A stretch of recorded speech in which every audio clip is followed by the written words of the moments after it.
Hello అండి. నమస్తే. రోజు ఏదో ఒక టాపిక్ గుర్తొస్తే చెప్తూ ఉంటాను కదండీ!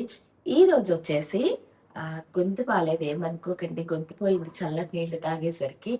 ఈరోజు టాపిక్ ఏం చెప్తున్నానంటే, ఆడపిల్లలైనా, మగపిల్లలైనా సరే వంట తప్పకుండా నేర్పించాలండి. అది ఎవరైనా సరే. లేదు ఏమవుతుందంటే, మా అమ్మాయికి వంట చేయాల్సిన అవసరం ఏంటంటే, మగపిల్లలతో సమానం గదా! ఆహ్, మహారాణిలా పెంచుకున్నాం మా కూతుర్ని. ఇంత చదివిచ్చుకుని, ఇంత డబ్బిచ్చి, ఇంత చేసి వేరే వాళ్ళకి ఎంతసేపు పని చేయటానికా అని. యాక్చువల్లీ పూర్వకాలంలో అసలు వంటలనే మగ పిల్లలు కూడా ఉండేవాళ్ళు కాదండి. తప్పకుండా వాళ్ళకొచ్చు. పూర్వకాలం నెలసరి టైంలో ఆ ఆడవాళ్ళు బయట ఉండడం వల్ల చిన్న పాపల దగ్గర నుంచి మేమే ఎక్స్‌పీరియన్స్ చేసాం కదా! 4, 5 ఏళ్ళన్నప్పటి నుంచే స్టవ్ వెలిగించు, ఇలా పెట్టు, ఇన్ని బియ్యం తీసుకో, ఇన్ని నీళ్లు పొయ్యి, ఇప్పుడు కాదు అని చెప్తూ నేర్పించేవాళ్ళు. ఇప్పుడు యూట్యూబ్ లాంటి మాధ్యమాలు ఎక్కువైపోయాయి కదా! అవి చూసి కూడా చేసుకుంటున్నారు కొంతమంది. కానీ మీ తిండికి అలవాటు పడిపోయిన పిల్లలు బయటికెళ్ళి పెద్దయిన తర్వాత కరెక్ట్‌గా టైంకి సరైన తిండి లేక, వండుకోవటం రాక, ఎలా పడితే అలా చేసుకుని నోటికి రుచించక రకరకాల రోగాలు కొని తెచ్చుకోవడం అవుతుంది. ఇవాళ రేపు బయట మనం టీవీ పెట్టినా, న్యూస్‌లో కానివ్వండి ఎక్కడ చూసినా రకరకాల పదార్థాలు కల్తీలు. అవి తింటే సగం రోగాలు ఇదైపోతాయి. అందులో కలిపే ఫుడ్ కలర్స్ వల్ల సగం రోగాలు. సో, ఇవన్నిటిని అవాయిడ్ చేయాలంటే వచ్చినట్టు ఏమి చేసుకునే టైం లేకపోయినా గూడా, మనం చేసుకునే అంత చింతకాయ పచ్చడి, అంత గోంగూర పచ్చడి, అంత ఆవకాయ, మాగాయలో నూనె, నెయ్యో వేసుకొని వేడి వేడి అన్నం తినేసారంటే అది గూడా ఎంత బలం చెప్పండి. కాబట్టి మీరు ఏ పని చేస్తున్నా సరే మీ పిల్లలు ఎంత చదవనివ్వండి, ఎంత అమెరికాలెళ్ళనివ్వండి, యూఎస్‌లో కోట్లు సంపాదించనివ్వండి విదేశాలెళ్ళి. కానీ వంట రాకపోతే మాత్రం వాళ్ళకి మీరు అన్యాయం చేసినట్టే. మేము చదివిచ్చాము, విదేశాలెళ్ళిపోయారు. మా పిల్లలంటే సరిగ్గా తినకపోతే ఎంత సంపాదిస్తే ఏం లాభమండి? కోటానుకోట్లు సంపాదించినవాడు ఆ కోటి తినలేడు, ఇంత అన్నం కూడా తినలేడు. తినే కొంచెం చక్కగా వేడి వేడిగా ఒక ముద్ద వాళ్ళకి వాళ్ళు చేసుకుని టైంకి తింటే సగం ఆరోగ్యం మనం హాస్పిటల్‌కెళ్ళకుండా ఉన్నట్టే. ఏజ్‌తో పాటొచ్చే ప్రాబ్లమ్స్ కాకుండా ఎప్పుడూ హెల్తీగా ఉండాలంటే ఖచ్చితంగా వంట నేర్పించాలండి. ఇది నేను ఎక్స్‌పీరియన్స్ చేశాను కాబట్టి చెప్తున్నాను. మా చుట్టాల్లోనే మా అమ్మాయికి అవసరమే లేదని ఈ రోజుకి కూడా అసలు వంట రాదండి చాలా మందికి. మాకివన్నీ రావు. మాకు మా అమ్మోళ్ళు చేసి పెట్టేవాళ్ళు, మా పెద్దవాళ్ళు చేసి పెట్టేవాళ్ళు.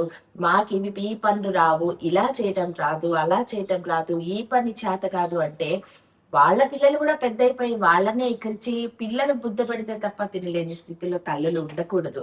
మీరు పిల్లల్ని ప్రేమించి వంట నేర్పించకపోవటం వల్ల మీరు వాళ్ళకి మంచి గాదు, చాలా ఘోరమైన అన్యాయం చేసిన మదర్స్ అవుతారని మాత్రం 100% అండి. చక్కటి వంటతో మనుషుల్ని గెలవచ్చు. బస్ మీ చుట్టాల్ని గెలవచ్చు. ఇంట్లో వాళ్ళ మనసు గెలవచ్చు. ప్రతిరోజు "నువ్వేం చేస్తావు నాన్న? ఏం తింటావు నాన్న చెప్పు నీకదే చేసి పెడతా" అని చెప్పి, "చూడు నేను ఇది ఇలా చేస్తున్నాను" అని చెప్పి, లేదా సమ్మర్ వెకేషన్స్‌లో టైం ఉన్నప్పుడు వాళ్ళకి చెప్పండి పనులు చక్కగా చేసి పెడతారు. మీకు సహాయము అవుతారు. మీతో ఇంటరాక్షన్ పెరుగుతుంది. వంట చేయడం అవుతుంది. వంట చేస్తూ మంచి కబుర్లు, మంచి వాతావరణం, భగవంతుడిని తలుచుకుంటూ మంచి కబుర్లు చెప్తే ప్రసాదమై మనల్ని చక్కగా ఆరోగ్యంగా ఉంచుతుంది. మంచి మనసుతో చేసే ఏ పనైనా మంచే జరుగుతుంది.